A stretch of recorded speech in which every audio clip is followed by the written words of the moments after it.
القصة بتبدأ بالأم سمر اللي دخلت على ابنها علي في الأوضة ولقته بيرسم رسمة غريبة جدا، فسألته هي ايه الرسمة الغريبة دي؟ رد عليها بكل هدوء وقال لها ده صاحبي ياسر يا ماما، ساكن في الدولاب هنا. ده كان رد علي ابنها لما لقيته قاعد بيرسم في رسمة بشعة وعمال يكلمها ويضحك. الحكاية بدأت بدري قوي، من بداية ما تم علي 2 سنين، وبدأ يبص في زوايا البيت ويضحك ويشاور عليها رغم ان مفيش حد حواليها اصلا، ولا حتى كان في حد قاعد معاهم. لما سألت صحابها قالوا لها ان كل الاطفال بيحصل لهم كده، ودي مجرد ملائكة بتلعبهم وهم بس اللي بيشوفوهم، لكن الموضوع مطلعش كده نهائي. الام سمر بتقول ان هي وابنها علي عايشين لوحدهم بحكم سفر جوزها، لأن جوزها كان مسافر برا مصر وبينزل أجازة كل 6 أو 7 شهور. سمر بتقول ابتديت أسمع همس وصوت كركبة كتير بالليل، خصوصا وقت نوم علي، وبتقول كمان أوقات كتير كنت بسمع ضحكة علي، ولما أدخل أوضته ألاقيه نايم وما بيتحركش. كل دي علامات استفهام خلتني أقلق وخاف وابتدي أتابعه. وفي يوم صحيت بدري على صراخ علي، قمت منفوضة وجريت على أوضته بسرعة، لقيته فوق الدولاب وبيعيط. نزلته وانا مش فاهمة هو ازاي قدر يطلع المسافة دي ومفيش اي سلم ولا اي حاجة محطوطة قدام الدولاب. بتقول انها مركزتش في اي حاجة لان وقتها كانت خايفة عليه جدا، وساعتها زعقت له وهي مش مدركة الموقف، انت ايه اللي طلعك فوق كده؟ افرض وقعت اتكسرت. وبتقول انها لما هديت ووقفت علشان تحضر له اكل في المطبخ ومر حوالي كام ساعة من الموقف، ابتدت تفكر في تفاصيل طلوع علي، حصل ازاي بالأساس وهو طوله أصلا ما يعديش متر. وخرجت له الصالة وكان قاعد بيرص مكعبات وقتها، قالت له علي انت طلعت ازاي على الدولاب كده؟ هو انت سوبرمان ولا ايه؟ بتقول سمر وقتها انها حبت تهزر علشان يحكي لها وما يخافش، لكن اتفاجئت وهو بيضحك ويقول لها هو كمان بيقول لي كده. هي خافت وقتها وسألته بسرعة هو مين اللي بيقولك كده؟ وبتقول سمر أنا عارفة إن الأطفال في عمر ال5 سنين تصرفاتهم عجيبة أحيانا، كمان بيكون خيالهم واسع. مر اليوم عادي وحاولت ما تفكرش كتير في الموضوع، وتاني يوم زارتها سلفتها مرات أخو جوزها الكبير، كانت حالتها صعبة وقاعدة عمالة تعيط ومتضايقة جدا، وطلبت من علي إنه يدخل أوضته علشان يتكلموا براحتهم. وقتها سلفتها قالت لها إنها لسه راجعة من عند الدكتورة، وقالت نفس الكلام اللي قالوه كل الدكاترة، للأسف مفيش أي مانع لتأخير الحمل. بدأت تنهار وهي بتقول لسمر أنا خلاص مش هخلف تاني ومش هكون أم خلاص، بعد ما مات ابني الأولاني بسببي مش هعرف أخلف تاني. حاولت سمر تهديها وتقول لها إن أكيد مش هي السبب في موته، مفيش أم هتتمنى ده على ابنها، وأكيد ده نصيبه وعمره في الدنيا، وربنا قادر يعوضها في الوقت المناسب.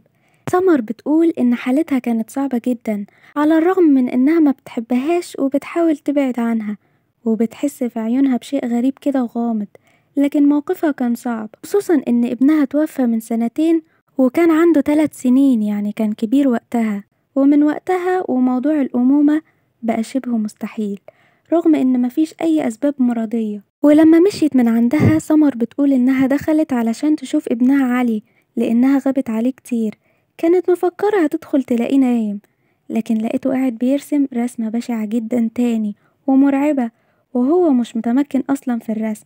سألته وهي قلبها مقبوض ايه الرسمة الغريبة دي؟ رد عليها تاني وهو بيحاول يشاور لها ده ياسر صاحبي يا ماما، ساكن هنا في الدولاب، مستحيل مستحيل ده يحصل، ياسر ده يكون ابن مرات أخو جوزها الكبير اللي كانت قاعدة معاها من شوية واللي أصلا كان متوفي من 2 سنين. وإزاي علي يكون عارف اسمه وهو أصلا مات قبل ما يتولد وعمرها ما كلمته عنه؟ سمر ساعتها بتقول إن قلبها وجعها جدا وجريت عليه وحضنته وهي بتستعيذ بالله من الشيطان الرجيم، أكيد ده شيطان وعايز يأذيه.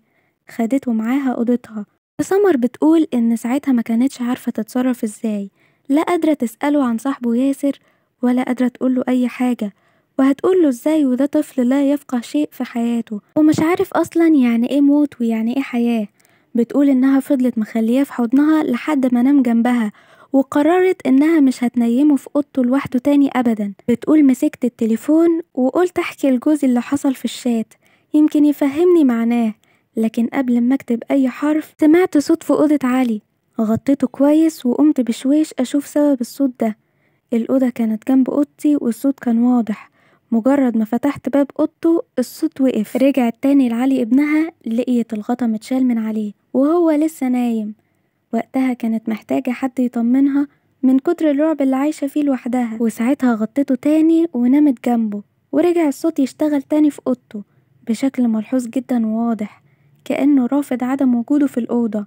سمر بتقول ما قدرتش أنام طول الليل، واستنيت لحد لما باص حضانة علي ابنها يجي وياخده وتطمن عليه. ولما مشي نمت نوم عميق كأني ما نمتش من أيام، وما صحيتش غير على رجوع علي وخبطته على الباب. وساعتها قعدت معاه علشان تشوفه خد ايه في الحضانة زي كل يوم، وتراجع معاه. لقيته طلع كراسة الرسم وبيقول بصي رسمتي دي يا ماما. كانت الرسمة عبارة عن بانيو مليان وجواه طفل غرقان. اتصدمت وحاولت تداري كل ده عن علي، وسألته اشمعنى رسمت الرسمة دي يا حبيبي؟ هي المس طلبت منكو كده؟ جاوبها بوضوح وقال لها يا ماما لأ، ده ياسر صاحبي اللي رسمها لي، أنا ما رسمتش حاجة. ابتدت دماغها تروح لبعيد وتخاف أكتر. سمر بتقول لنفسها طيب لو ده كله حقيقي، هو ياسر عايز ايه مني ومن ابني؟ ليه على الأقل ما بيظهرش لوالدته؟ واتصلت بسلفتها بعد تفكير كتير، وحاولت تفتح معاها أي موضوع علشان يتكلموا. وفي نص كلامها لقت علي جاي بيقول لها ماما افتحيلي الحنفية، مش عارف افتحها. سمر بتقول قمت فتحتها له وانا بضحك وبقول لها تخيلي عنده 5 سنين ولسه ما بيعرفش يفتح الحنفية لوحده. لكن سمر ساعتها قالت انها افتكرت حاجة مهمة جدا، ازاي ابن سلفتها اللي كان عنده 3 سنين وقدر يفتح حنفية البانيو ويطلع عليه وهو في السن ده. وساعتها قلبها وجعها من التفكير وسابت التليفون وهي عمالة تندهلها، وسمر مش قادرة ترد عليها من الصدمة. أكيد ظهور ياسر لعلي ما كانش بالصدفة، وأكيد كمان رسمته لحادثة موته مش بالصدفة برضو. ابتدت الشكوك تتسرب لعقلها، وقررت إنها تروح لبيت سلفتها وتزورها لأول مرة في حياتها وتشوف بنفسها مكان حادثة ياسر. سمر بتقول إن في يوم أجازة علي كلمت سلفتها وقالت لها تبعت لها لوكيشن علشان تعمل لها مفاجأة وتزورها لأول مرة في بيتها، زي ما طلبت منها كتير قبل كده بس كانت بترفض بأي حجة. فرحت سلفتها جدا أول ما عرفت بالخبر، وخدت سمر عربيتها وابنها وراحت لها على البيت. وسبحان الله كما توقعت ما كانش البيت مريح وكله طاقة سلبية من بداية ما دخلت من الباب. وسلفتها كانت مبسوطة جدا وسألتها عن سبب المفاجأة الحلوة دي.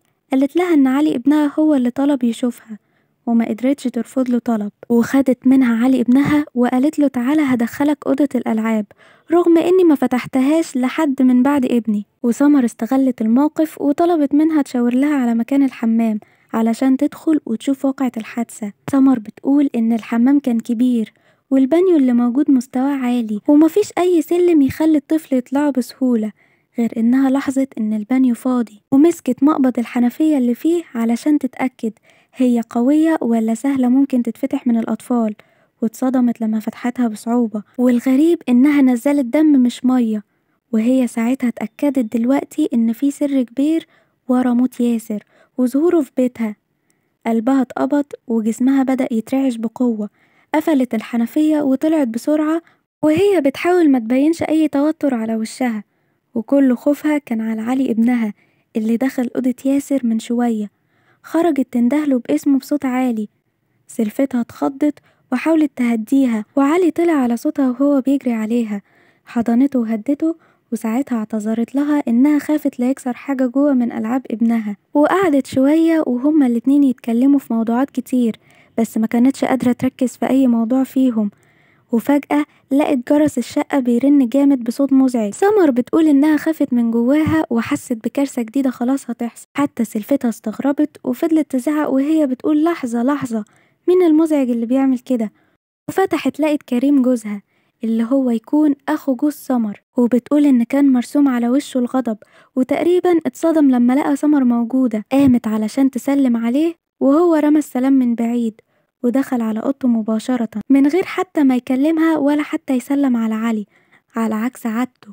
لأنه بيحب علي جدا ومتعلق بيه. توقعت إن أكيد في مشكلة كبيرة في شغله وراجع أعصابه تعبانة، واستأذنت علشان تمشي، وهي على الباب لقت علي ابنها بيسلم على سلفتها وبيطلع حاجة من جيبه وبيقول لها أنا خدت دي يا طنط. سلفتها قالت لحظة، دي الميدالية اللي على شكل جمجمة بتاعت جوزي واللي ضاعت منه برضه من فترة كبيرة جدا.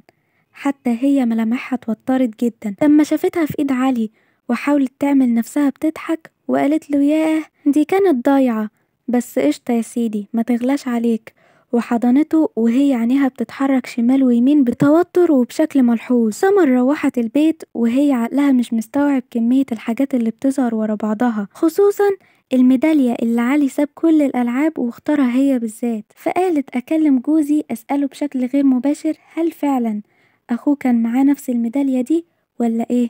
اتصلت بيه واتكلمت بشكل طبيعي جدا، وبعدين قالت له إنها شافت ميدالية شبه بتاعته في محل معين وكانت بتفكر تجيبها له.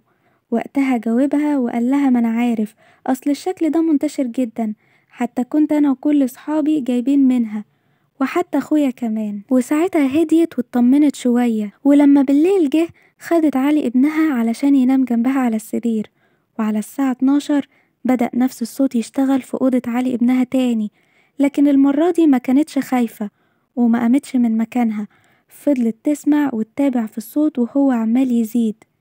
قامت فتحت باب أوضتها ورجعت تاني جنب علي ابنها بهدوء، وسمر بتقول ساعتها إنها لقت نفسها بتتكلم بجرأة وكأنها عارفة إن ياسر سمعها، وقالت له لو عايز تظهرلي ظهرلي وما تخافش، أنا ممكن أسمعك وأفهم عايز تقولي إيه. كانت بتكلم نفسها لكن واثقة إنه موجود وهيحاول يصدقها. بدأ صوت تكسير الحاجات في الأوضة يزيد وهي بتحاول تكمل في ثبات علشان تعرفه إنها مش خايفة منه، وقالت له أنا مش زي مامتك، أنا عايزة أعرف الحقيقة منك علشان أجيب حقك، اظهر وما تخافش. ومفيش دقايق وبدأ يظهر خيال قدام باب الأوضة، خيال بيمشي ببطء، بلعت ريقها وإيدها على علي من الخوف لحد ما ظهر هو بنفسه. ما كانش طفل طبيعي، كان شبه الأشباح، لابس جلابية بيضة ومتقطعة ورقبته كلها سودة وكأنه طالع من تحت الأنقاض. وقف قدام باب الأوضة وهو ثابت ما بيتحركش. حاولت توفي بوعدها وما أظهرتش أي خوف من هيئته، وقالت له قول أنا سامعاك ما تخافش. رفع إيده الشمال وشاور لها ناحية باب الشقة، وفجأة سمعت صوت الجرس بيرن بصوت عالي وهو اختفى في لحظة. وبعد كده قامت علشان تفتح الباب وهي عارفة ومتأكدة إن اللي جاي في وقت زي ده أكيد إشارة من ياسر وإن في حاجة عايز يوصلها لها، لكن استعجبت لما فتحت ولقيته أبو ياسر اللي استقبلها وحش قبل كده. فسألته باستغراب هو أنت إيه اللي جايبك في وقت زي ده؟ رد عليها وقال لها أنا آسف بس في حاجة ضرورية مش قادر أكتمها جوايا. كان بيتكلم وحالته صعبة جدا ومتوتر، ولما دخل وقعدوا مع بعض بدأ يحكي لها ويقول لها إنه ملقاش أي حد أمين يتكلم معاه غيرها، واعتذر لها لو كان اتكلم معاها واستقبلها وحش في بيته بس ده كان غصب عنه. فهي ردت عليه وقالت له ولا يهمك، أنا مقدرة حالتك، بس هو إيه اللي حصل؟ بعد كده بدأ معتز يحكي ويقول أنا كنت عند الدكتور النهاردة أشوف سبب تأخير الخلفة إيه. فسألته سمر طب والدكتور قالك إيه؟ قال لها الدكتور قال لي إن عقيم ومستحيل أخلف طول عمري. سمر ما قدرتش تستوعب يعني إيه عقيم وهو كان أب ومعاه ياسر إزاي. سألته طب يمكن دي حاجة جدت أو حصلت مضاعفات من أي حاجة، لكنه صدمها وهو منهار وعينيه حمرة من شدة الغضب، وقال لها إن الدكتور قاله إنه مولود بالعقم. اتوترت جدا وما بقتش عارفة تقوله ايه، وكل افكارها طب ياسر ده ابن مين وازاي؟ معتز ساعتها قال لسمر ما تهلكيش افكارك كتير، ياسر ما كانش ابني وده اللي لسه عارفه دلوقتي زيك، لكن في حاجة انا كنت عارفها من بدري وما قدرتش اتكلم فيها. فسألته سمر حاجة ايه؟ قال لها انه ياسر لما مات كان في اثار باللون الازرق على رقبته وكأنه مات مخنوق مش غرقان، أنا اللي شفته في الكفن وشيلته، لكن قلت يمكن دي أثر كان موجود بسبب شقاوته في اللعب مش أكتر، لكن دلوقتي متأكد إن ياسر ما ماتش غرقان. وسمر ما قدرتش تقوله أي حاجة من اللي هي شافتها، لكن لقت نفسها بتسأله واشمعنى جاي دلوقتي تقولي وليه أنا يعني اللي قلتلي الكلام ده؟ قال لها لما نزلتي من عندنا النهاردة لقيت مراتي اللي هي سلفتها جريت على الأوضة وتقريبا كانت بتسجل فويس على التليفون بصوت واطي، اللي لحقت اسمعه وهي بتقول لو سألتك قول لها ان اخويا معاه زيها هو كمان. سمر لما سمعت الكلام ده انهارت وفضلت تقول لمعتز مستحيل مستحيل، اكيد ده مستحيل يحصل. قعد معتز يسألها ويحاول يفهم سبب صدمتها، قالت له انها مش هتقوله اي حاجة قبل ما تتأكد.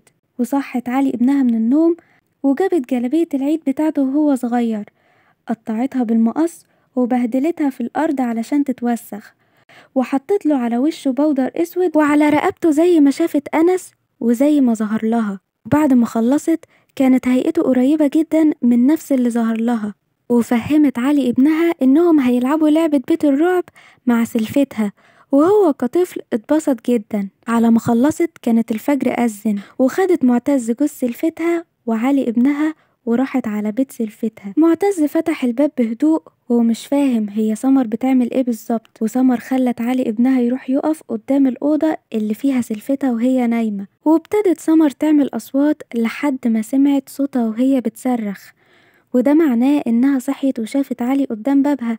فضلت تصرخ وسمر بتشاور لعلي يفضل واقف باصص للأرض وما يتحركش وما يخافش من أي حاجة. وسمر ومعتز واقفين وهم سامعين صوتها وهي عمالة تعيط، وقامت تقرب من علي وهي بتقوله حقك عليا، ما كانش قصدي، حقك عليا يا نور عيني، سامحني أرجوك. وكملت وهي بتعيط وهي حضن علي على أساس إنه ياسر.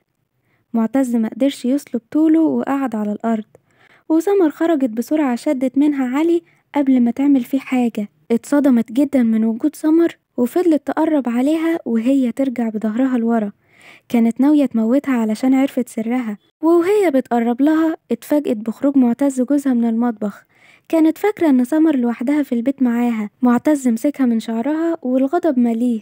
سمر خدت علي ابنها وفتحت الباب وخرجت قبل ما يشوف اي منظر دموي، وقبل وصولها للبوابة سمعت صوت ضرب نار وسلفتها ماتت، وهي رفعت قضية خلع على جوزها اللي كانت آخر حاجة تتوقعها منه إنه يخونها مع مرات أخوه. وبكده تكون قصة سمر خلصت. ما تنساش الشير واللايك واعمل تحت سبسكرايب في القناة علشان يوصلك كل الفيديوهات الجديدة اللي احنا لسه هنقدمها. لسه في قصص كتير محدش يعرف عنها حاجة، ولو وصلت لحد هنا اعمل تحت كومنت وقول لنا ايه رأيك في القصة. بس كده، واستنونا في فيديو جديد.